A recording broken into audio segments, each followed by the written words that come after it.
Bonsoir chers amis, bienvenue à cette nouvelle rencontre qui rassemble ce soir des gens de différents lieux géographiques, c'est la magie de Zoom, mais également de différents horizons culturels autour d'un thème particulièrement puissant, puisque nous allons nous intéresser ce soir, vous le savez, à la Terre et à ses mystères, la Terre principalement entendue comme l'un des éléments qui constitue toute réalité, que ce soit au niveau du microcosme que nous sommes ou au niveau du macrocosme qui nous entoure et dans lequel nous évoluons. Lorsqu'on m'a proposé ce thème il y a quelques semaines, j'ai été tout de suite très enthousiaste. Pourquoi très enthousiaste? Parce qu'en fait, il s'agit d'un sujet qui est au fondement, c'est-à-dire à la base de toute démarche initiatique, de tout processus de développement psychospirituel, quelle que soit d'ailleurs la sensibilité que l'on privilégie, c'est-à-dire quelle que soit l'école initiatique ou l'école de développement personnel que l'on choisit. Parmi ces écoles, la tradition alchimique d'Héroes-Croix affirme l'existence de 9 éléments qui correspondent du reste aux 9 degrés initiatiques qu'elle propose. Nous n'allons pas nous intéresser à ces 9 éléments, mais aux 4 premiers, aux 4 éléments qui sont mieux connus d'ailleurs. Ce sont ceux qui vont donc nous intéresser ce soir et dans les rencontres qui vont suivre, à savoir la terre, l'eau, l'air et le feu. Ces 4 éléments primaires, je dirais, ces 4 éléments à la base même du réel, eh bien, ils correspondent à ces fameux rhizomata dont parlait Empédocle. Empédocle était un philosophe présocratique qui a tout de suite considéré que le monde reposait sur 4 racines. Rhizomata en grec, pourrait traduire en français par rhizome, ce sont les racines. Empédocle a dit, ce monde repose sur 4 racines qui sont finalement les 4 éléments constituants de toute réalité. À sa suite, de nombreux penseurs, de nombreux chercheurs ont apporté de nombreuses nuances. On en arrive, par exemple, dans la tradition alchimique d'Héroes-Croix à parler de 9 éléments, mais ces 4 premiers éléments vont demeurer majeurs, vont demeurer les premiers fondements même de la réalité, et on les représente souvent, notamment dans les traditions alchimiques d'ailleurs, aux extrémités, aux 4 extrémités d'une croix. Alors on a une croix centrale, et puis aux 4 extrémités, on va retrouver les 4 éléments. Donc au nord, on retrouve la terre, à l'est, on retrouve l'eau, au sud, on retrouve l'air, et à l'ouest, on retrouve le feu. Je vais vous envoyer parmi tous les documents que je vous ferai parvenir à l'issue de notre rencontre de ce soir, une très belle représentation avec une croix intérieure et puis les 4 éléments, mais représentés par des symboles assez développés, suffisamment développés en tout cas pour que déjà ils favorisent dans votre imaginaire un voyage intérieur vers ces 4 éléments. Donc déjà vous allez avoir une approche des 4 éléments par ces symboles qui, à quelque part, les font vivre, qui, à quelque part, les révèlent. De façon beaucoup plus simple, on a souvent tendance à représenter les 4 éléments par des triangles. 2 triangles pointés vers le bas, 2 triangles pointés vers le haut. Pour l'élémentaire, on utilise un triangle pointé vers le bas avec une barre transversale. Pour l'élément eau, un triangle pointé vers le bas uniquement. On a presque l'impression d'une goutte d'eau qui tombe.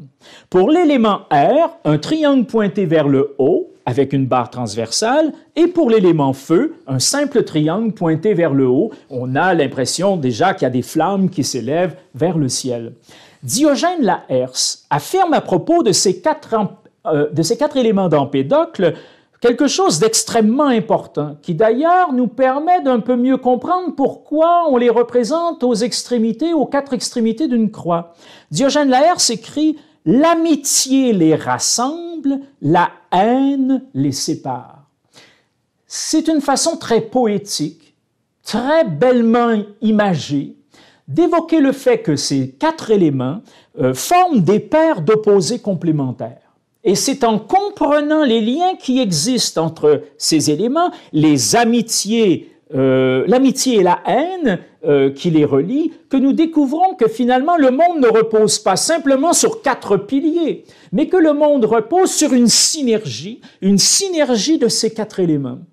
Et que cette synergie même est révélatrice de ce que représente à quelque part le réel. Donc on ne va pas tout de suite aborder cela.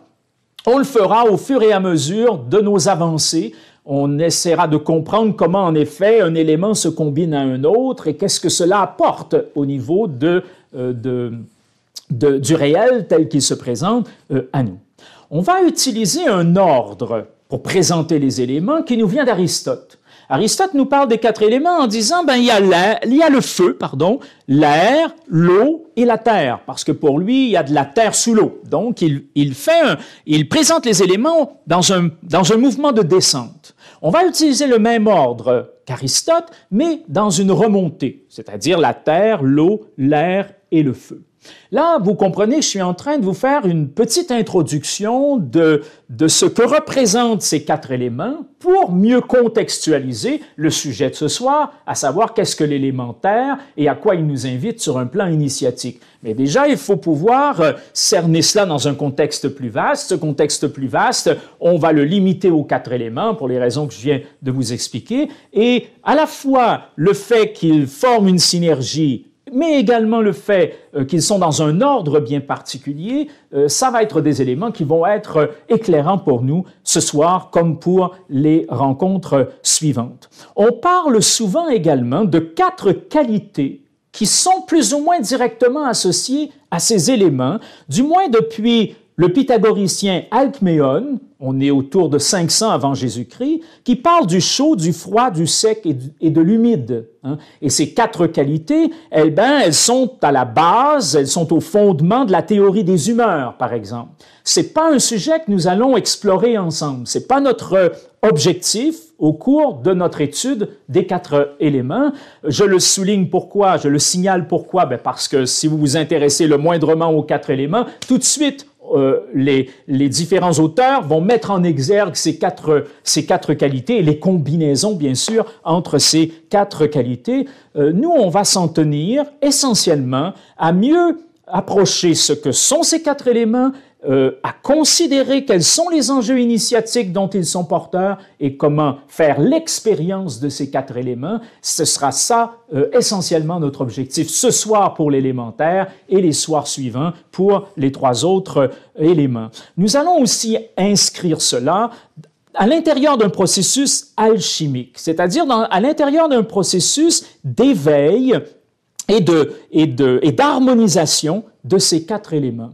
Souvent, lorsqu'on parle des 4 éléments dans un contexte alchimique, on parle des 4 essences de l'univers et presque spontanément, en parlant des 4 essences de l'univers, on évoque une quintessence, un 5e élément. Dans la tradition alchimique des Rose-Croix, ce 5e élément est représenté par la rose qui fleurit au lieu de jonction de la croix, qui fleurit de la synergie des 4 éléments qui ont été bien sûr préalablement éveillés. C'est le 5e élément que vous connaissez peut-être pour avoir vu ce film à la fois mystérieux, un film de génie en fait, coécrit, réalisé par Luc Besson en 1997, intitulé Le 5e élément. Souvenez-vous, dans ce film, l'objectif ultime, c'est d'éveiller les 4 éléments.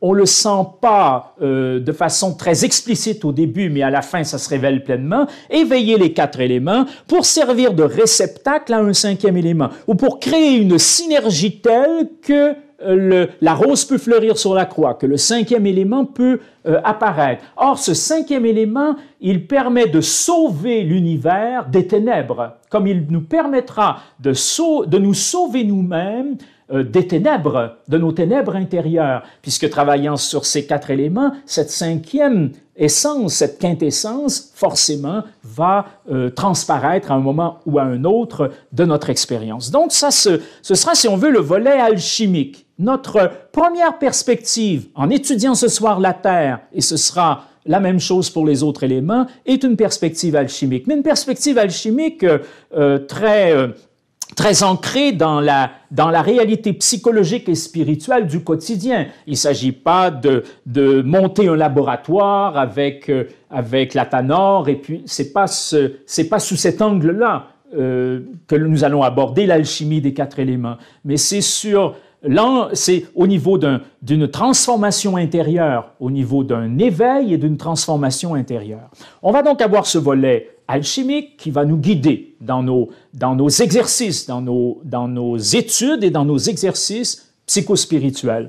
Et on aura aussi le point de vue kabbalistique. Je pense ici aux travaux de Rabbi Haïm Vital. Rabbi Haïm Vital, c'est un kabbaliste de Tzfat, un kabbaliste de Safed. On connaît mieux la phonétisation francophone de Safed, hein, qui est cette ville de Haute-Galilée, qui est la cité des kabbalistes par excellence, là où ont enseigné de très grands maîtres comme Isaac Luria. Eh bien, Rabbi Haïm Vital était un kabbaliste de Tzfat au 15e siècle, et l'une de ses hypothèses, l'une de ses études consiste à affirmer que de ces 4 éléments qui constituent chacun d'entre nous, il y a un élément qui domine pour chaque individu dans une mesure qui lui est propre et avec une combinaison des autres éléments qui lui est propre, mais que cet élément dominant est intéressant parce qu'il est à quelque part au cœur de tout processus d'éveil, d'harmonisation et de développement personnel, puisqu'il est précisément cette dynamique fondamentale, cette dynamique de fond, si vous voulez. Et alors, il présente 4 grands types de personnalités marqués par chacun des 4 éléments. Par exemple, l'élément feu.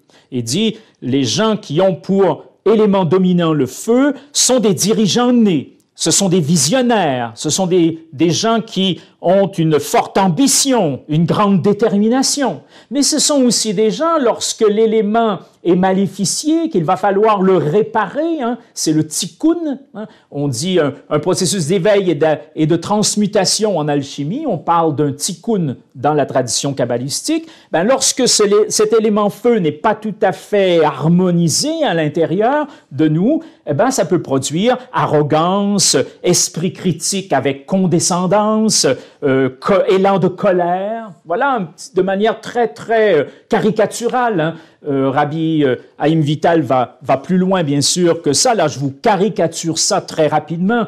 Nos prochaines conférences, celles de ce soir pour la Terre et puis les prochaines, vont nous permettre de nuancer ça d'une façon beaucoup plus intéressante. Mais c'est juste en faisant la caricature pour vous montrer que en chacun de nous, il y a tout de même un élément qui va dominer. Alors, ceux chez qui l'air domine sont des gens qui ont tendance à prendre beaucoup de distance par rapport aux réalités concrètes, avec des préoccupations davantage spirituelles, idéalistes, hein, qui peuvent même vivre dans le monde des idées, chercher constamment la transcendance. Alors que si cet air est, disons, maléficié, eh ben, ça entraîne du verbiage inutile, de la médisance, de la tromperie, de la flatterie. Quand on étudiera cet élément, vous allez voir en quoi, bien que ce soit caricatural, c'est assez représentatif de la chose. Ceux en qui l'eau domine seront donc des gens tournés vers des métiers de service. Il y aura la notion de service. Ce sont des gens joviales, flexibles, généreux, mais qui pourraient aussi être enclins à des plaisirs sensuels extrêmes, excessifs, à un manque d'autodiscipline, à certaines formes d'immoralité.